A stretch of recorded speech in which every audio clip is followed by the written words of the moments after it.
Hi Muslims families. Today I wanted to talk about the size of the problem. So each problem is not created equally. For children, they can be something simple as a paper cut or something as complicated as having to cope with the family tragedy. But when working with children, we talk about problems in three sizes. I know before we discuss with the children how there are different sizes of problems, and I think we went up to 5, but I wanted to minimize the number of stages of problems to make it simpler for the children to understand. So I changed it down to 3. So we have small problems, medium problems, and big problems.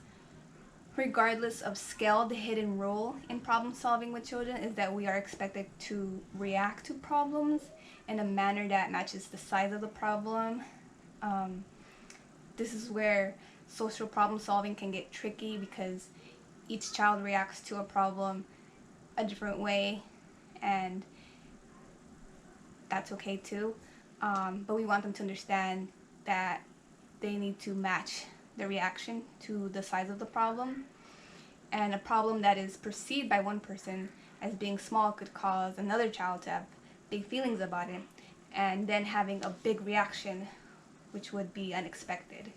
And not only does this mismatch create one or more anxiety in the individual or in the child, but it could also limit the effectiveness of solving the current problem while at the same time creating a new problem. So figuring out the size of the problem is the first step in being able to match our emotional reaction accordingly. Reactions come from our feelings, and a reaction is what we show on the outside by what we say or we do, and that's what we want children to understand. We want them to understand what a reaction is and where does that come from and what does it look like. So let's look at what a small problem is. So small problems are considered small because they do not take a very long time to make better. They take just a couple seconds or just a few minutes to solve, and it usually involves just 1 or 2 people. And children can easily solve the problems by themselves or with the help of another person or help of another child. If children can stay calm when a small problem occurs, you can solve the problem even faster. So let's look at an example of what a small problem might look like. So typically in a small problem, there's no danger involved, and you can stay calm when the problem is occurring. So let's say maybe the child misplaced a toy, that's a small problem. Maybe they spilled their juice on their way to the couch, that's a small problem. Maybe as they were walking by, someone bumped into them, that's a small problem. And the reaction is going to be a small reaction. So if someone bumped into me, I'm going to have a small reaction. I can stay calm, I can talk to the person. I'm not going to lash out, throw a tantrum, or have these big feelings. I'm going to have a small reaction, stay calm, and ask for help or solve the problem by myself. So that's what a small problem looks like. And then we have medium problems. Medium problems take a little longer to fix, to make them better, and take up to like a couple minutes or hours to make it better. And the people who can help you with that problem, with the medium problem, could be an adult most of the time, because the problem takes some effort to solve. Children may feel a little bit sad, worried, or frustrated. So in a medium problem, the child or the individual is feeling uncomfortable. They're having uncomfortable feelings.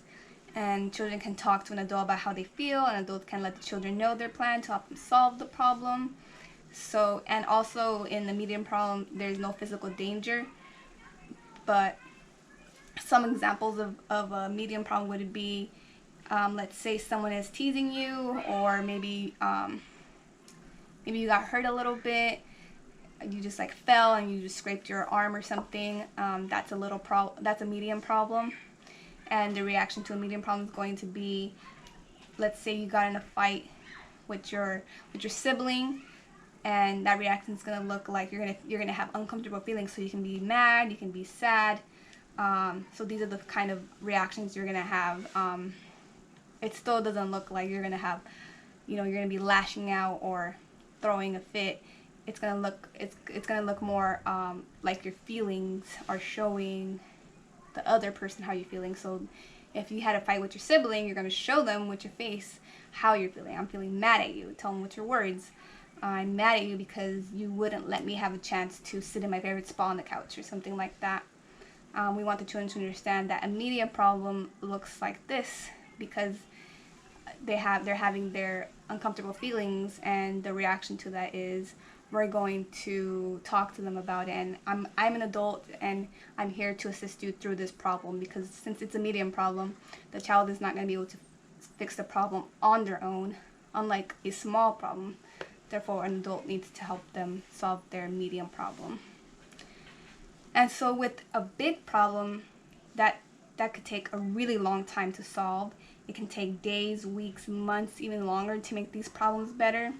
And when we have big problems, grown-ups need help from other grown-ups to help them. This can take a lot of people to work through the problems. It's not going to just take one or two people or three or four. It can be many, like a big group of adults helping the other child or an adult that needs help. And a big problem can make people feel scared, upset, or mad. Adults and children usually have to talk about big problems and think about different solutions on how to fix this big problem.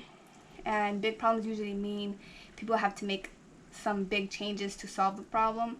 And this is a part that can make people upset, which could involve danger or harm is involved. So this would be, if we had the five levels of problems, this would be like an extra large problem. So the big problems would be like a fire, a car crash, or an earthquake. Most of the time, a big problem would be kind of like an emergency type of situation. And big problems, of course, would have big reactions. And this is a time where you can lash out. You can start screaming, asking for help, looking for an adult.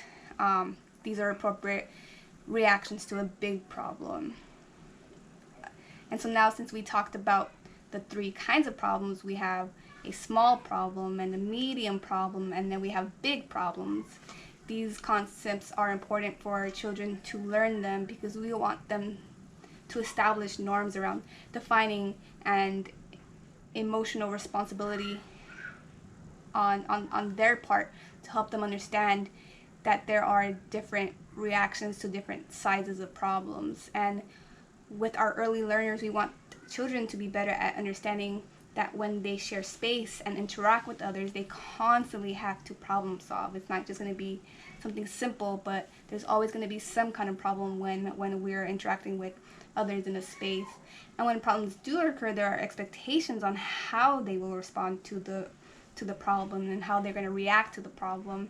Many young children struggle to keep calm when they feel passionate about something. And so with these concepts, we're not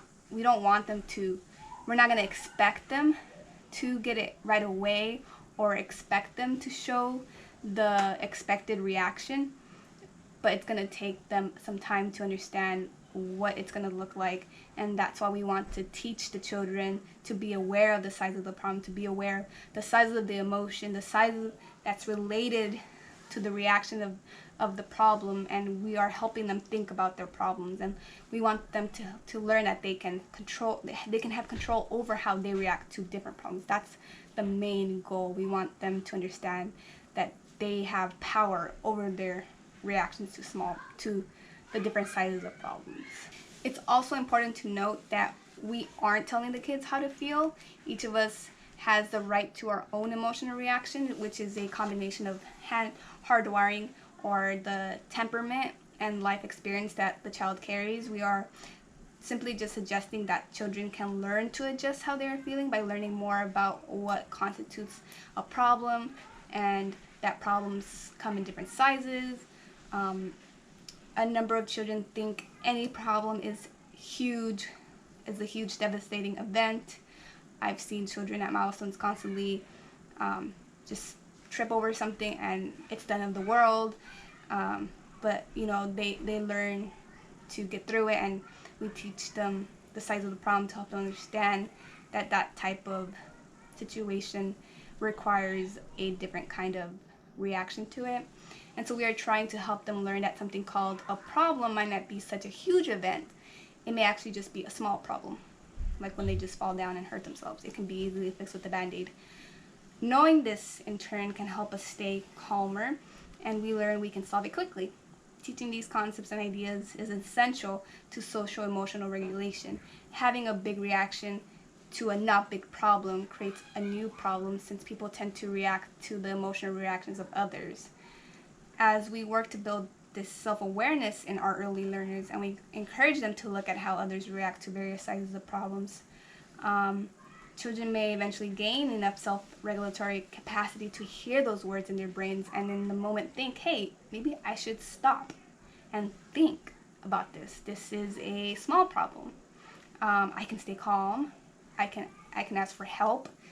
And having this level of self-awareness and self-regulation could be years and years away, however, but think of your role as planting, or think of using the size of the problem as just planting the seeds to help them understand the foundation of learning how to use their words and learning how to understand the reality of the problem, so they are able to properly gauge the reaction that's appropriate for the problem at hand. Well, that's all I have for you guys today, and I hope this information was helpful. Bye!